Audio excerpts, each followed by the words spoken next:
नमस्कार दोस्तों, स्वागत है आपका आज की हमारी हिंदी की क्लास में। तो उम्मीद है आप लोग सब ठीक ठाक हैं और अच्छे से अपनी तैयारी में लगे हैं। आज की क्लास में हम लोग एनसीईआरटी के कुछ लेखक पढ़ेंगे, मतलब कि वो लेखक जो काफ़ी महत्वपूर्ण हैं और उनके बारे में पॉइंट्स पूछे जाते हैं कि क्या उनके बारे में ये सही है या गलत है, तो उनके बारे में ज़रूरी चीज़ें हम पढ़ेंगे। सबसे पहले हम महादेवी वर्मा को पढ़ते हैं, ठीक है। उनका जन्म हुआ था 1907 में। कहाँ हुआ था? फर्रुखाबाद में हुआ था, उत्तर प्रदेश में, ठीक है। उनकी रचनाएं हैं, एक एक रचना को आपको ध्यान में रखना है। जो रचना एनसीईआरटी में दी हुई है 11वीं 12वीं में, उसके अलावा जितनी उनके जीवन परिचय में दी हुई हैं उन सबको आपको ध्यान में रखना पड़ेगा, ठीक है। तो दीपशिखा, यामा, ये उनके काव्य संग्रह हैं। श्रृंखला की कड़ियाँ, आपदा, संकल्पिता, भारतीय संस्कृति के स्वर, ये सारे निबंध हैं।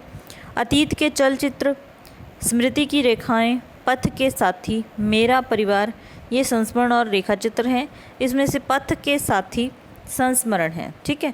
पथ के साथी क्या है? संस्मरण है। इसके अलावा अतीत के चलचित्र, स्मृति की रेखाएं, मेरा परिवार, ये रेखा चित्र है। प्रमुख पुरस्कार इनको कौन कौन से मिले हुए हैं? ज्ञानपीठ पुरस्कार मिला यामा संग्रह के लिए 1983 में, ठीक है। ये जो 1983 है ये एनसीईआरटी में दिया हुआ है, डेट 1983। लेकिन अगर हम बात करें सरस्वती और गोविंद पांडे की जो बुक है, उसमें ये जो सन है वो 1982 दिया हुआ है, ठीक है। तो थोड़ा आपने ध्यान रखना है, मतलब कि डेट को लेके ज़्यादा कंफ्यूज नहीं होना। वैसे सही मायने से हम देखें तो एनसीईआरटी में जो दिया हुआ वो ही सही है, ठीक है। इनको भारत भारती पुरस्कार भी मिला है, पद्म भूषण भी मिला है। कब मिला है? 1956 में मिला है। ये सन भी आपको अच्छे से याद रखने हैं। भारती पुरस्कार मिला है और पद्म भूषण पुरस्कार मिला है। कब मिला है? 1956 में मिला है, ठीक है। और इनका निधन हुआ था 1987 में। कहाँ हुआ? इलाहाबाद में। इतनी बातें याद करने के बाद इनके साहित्य से जुड़े हुए इनकी जो जो मतलब विशेषताएं हैं उनको ध्यान में रखना भी ज़रूरी है। तो साहित्य सेवी और समाज सेवी दोनों रूपों में महादेव वर्मा की प्रतिष्ठा है, मतलब कि इन्होंने साहित्य की सेवा भी की है, साहित्य में बहुत कुछ लिखा है। इसके अलावा ये समाज सेवी भी थी। महात्मा गांधी के प्रभाव से उन्होंने समाज कल्याण के क्षेत्र में निरंतर कार्य किया है। तो प्रश्न बन सकता है कि इन पर महात्मा गांधी जी का प्रभाव था या नहीं था, इस प्रकार से आपको ध्यान में रखना है। नारी शिक्षा के प्रसार के लिए इन्होंने महिला विद्यापीठ की स्थापना की थी प्रयाग में, ठीक है। ये पॉइंट भी याद रखना है। छायावाद के 4 स्तंभ माने जाते हैं, तो उनमें महादेवी वर्मा का नाम ही भी आता है, इस चीज़ का आपको ध्यान रखना है। जयशंकर प्रसाद, सूर्यकांत त्रिपाठी निराला और सुमित्रा नंदन पंत के अलावा महादेवी वर्मा का नाम 4 स्तंभों में आता है, छायावाद के 4 स्तंभों में, ठीक है। काव्य में इनकी आंतरिक वेदना और पीड़ा व्यक्त हुई है, जबकि गद्य में गहरा सामाजिक सरोकार स्थान पाता है। मतलब कि जो इनकी कविताएं हैं उनमें तो इनकी खुद की आंतरिक वेदना और पीड़ा ही व्यक्त हुई है, लेकिन गद्य की बात करें तो वो समाज से जुड़े हुए हैं, इसमें सामाजिक सरोकार स्थान पाता है, ठीक है। श्रृंखला की कड़ियाँ कब प्रकाशित हुआ? 1942 में। उस समय की ये अद्वितीय रचना है। कौन सी? श्रृंखला की कड़ियाँ। सन याद रखना है, 1942। समाज के शोषित पीड़ित तबके को उन्होंने अपनी गद्य रचनाओं में नायक बनाया है, तो ये भी पॉइंट अच्छे से याद रखना है। भक्तिन महादेवी वर्मा का प्रसिद्ध संस्मरणात्मक रेखाचित्र है, तो भक्तिन की विदा क्या है? संस्मरणात्मक रेखाचित्र है जो स्मृति की रेखाओं में संकलित है, ठीक है। तो भक्तिन पाठ है 12वीं कक्षा में, उसके बारे में भी आपको याद रखना है। भक्तिन का अगर वास्तविक नाम पूछ लिया जाए तो एक सेकंड, हाँ जी, तो भक्तिन का जो वास्तविक नाम है वो पूछ लिया जाता है, लक्ष्मिन या लक्ष्मी कह सकते हैं। और उसकी माँ का नाम भी पूछा जाता है, तो अनाम धन्य गोपालिका उसकी माँ का नाम था। किसका? भक्तिन की माँ का या लक्ष्मी की माँ का आप कह सकते हैं, ठीक है। उसके बाद हैं जनेंद्र कुमार। जनेंद्र कुमार, जिनकी रचना बाजार दर्शन 12वीं कक्षा में है। बाजार दर्शन के बारे में भी जो मेन पॉइंट है वो आपको ध्यान में रखने हैं। ये एक निबंध है, ठीक है।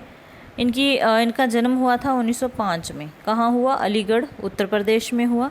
प्रमुख रचनाएं हैं परख, अनाम स्वामी, सुनीता, त्यागपत्र, कल्याणी, जयवर्धन, मुक्तिबोध। ये सारे क्या हैं? उपन्यास हैं। क्या है? उपन्यास हैं। तो आप इसको एक ट्रिक के द्वारा भी याद कर सकते हैं। परख कर अनाम स्वामी की, नहीं तो सुनीता त्यागपत्र का कल्याण कर मुक्ति की जय बोलेगी, ठीक है। तो इस तरीके से एक लाइन में इनके जो सारे उपन्यास है वो याद हो जाएंगे। परख कर अनाम स्वामी की, दोनों उपन्यास आ गए। नहीं तो सुनीता त्यागपत्र का कल्याण कर, त्यागपत्र भी आ गया, सुनीता भी आ गया, कल्याणी भी आ गया।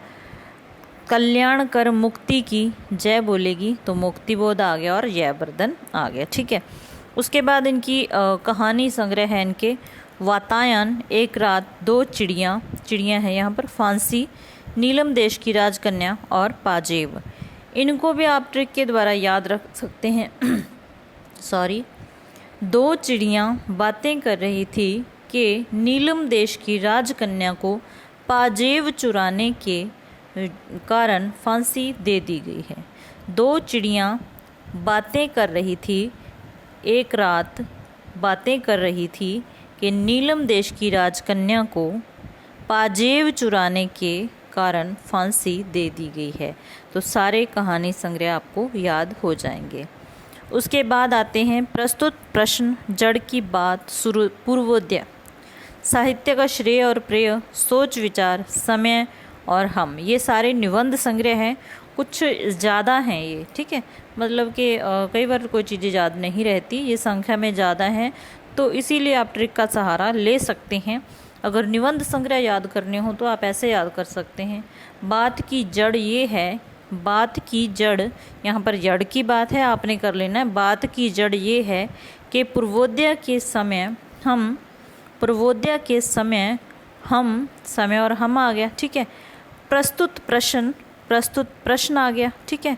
प्रस्तुत प्रश्न साहित्य का श्रेय और प्रेय पर सोच विचार करेंगे, ठीक है। सारे के सारे निबंध इसमें शामिल हो जाएंगे। बात की जड़ ये है कि पूर्वोदय के समय हम प्रस्तुत प्रश्न साहित्य का श्रेय और प्रेय पर सोच विचार करेंगे, ठीक है। आगे इनको सम्मान कौन से मिले हैं? साहित्य अकादमी पुरस्कार मिला है, भारती पुरस्कार मिला है, ठीक है, भारत सरकार के द्वारा, और पद्म भूषण भी इनको मिला है, ठीक है। 1990 में इनका देहांत हो जाता है। और इनके बारे में कुछ मेन चीज़ें हैं वो देख लेते हैं। हिंदी में प्रेमचंद के बाद सबसे महत्वपूर्ण, यहाँ पर महत्वपूर्ण गलत लिखा गया है, कथाकार के रूप में ये प्रतिष्ठित हुए हैं। इन्होंने मनोवैज्ञानिक कथा धारा का प्रवर्तन किया है। तो मनोवैज्ञानिक कथा धारा का प्रवर्तन करने वाले कौन हैं? जनेंद्र कुमार, ठीक है। फिर 1937 में प्रकाशित त्यागपत्र ने इन्हें मनोवैज्ञानिक उपन्यास के रूप में प्रतिष्ठा दिलाई है। किस उपन्यास ने प्रतिष्ठा दिलाई है? मनोवैज्ञानिक उपन्यासकार के रूप में त्यागपत्र में, त्यागपत्र ने। और कब प्रकाशित हुआ? 1937 में, ठीक है। ये कथाकार होने के साथ साथ एक गंभीर चिंतक रहे हैं।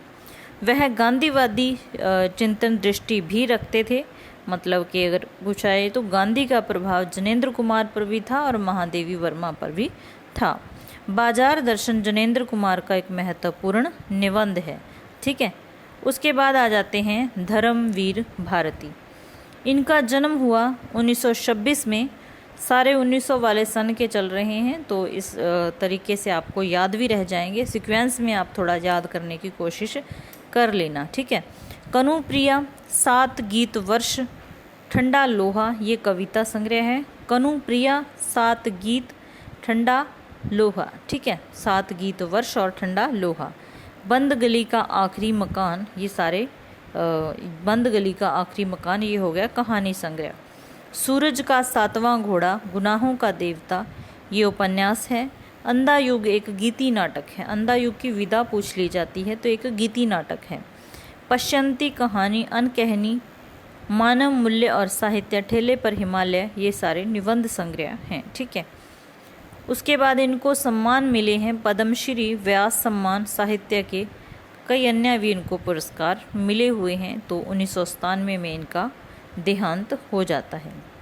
इनके बारे में कुछ चीज़ें हैं, जैसे गुनाहों का देवता उपन्यास से इनको लोकप्रियता मिली है। ठीक है, और आज़ादी के बाद के साहित्यकारों में इन्होंने विशेष स्थान पाया है। उनके लेखन की जो मुख्य विशेषता है, ये बहुत ही इम्पोर्टेंट है कि यह जो इनका लेखन है, मतलब कि इनका साहित्य है, हर उम्र हर वर्ग के पाठकों में लोकप्रिय रहा है। तो इस बात का विशेष ध्यान रखना है। उनकी रचनाओं में व्यक्ति की स्वतंत्रता भी सर्वोपरि है। गुनाहों का देवता एक सरस तथा भावपूर्ण प्रेम कथा है। सूरज का 7वां घोड़ा पर फिल्म बन चुकी है। अंधा युग गीति नाटक गीति साहित्य में श्रेष्ठ गीति नाटकों में से एक है अंधा युग। उनके गद्य लेखन में सहजता और आत्मीयता है। गद्य लेखन में क्या है? सहजता और आत्मीयता है। लंबे समय तक हिंदी की साप्ताहिक पत्रिका धर्मयुग का इन्होंने संपादन भी किया।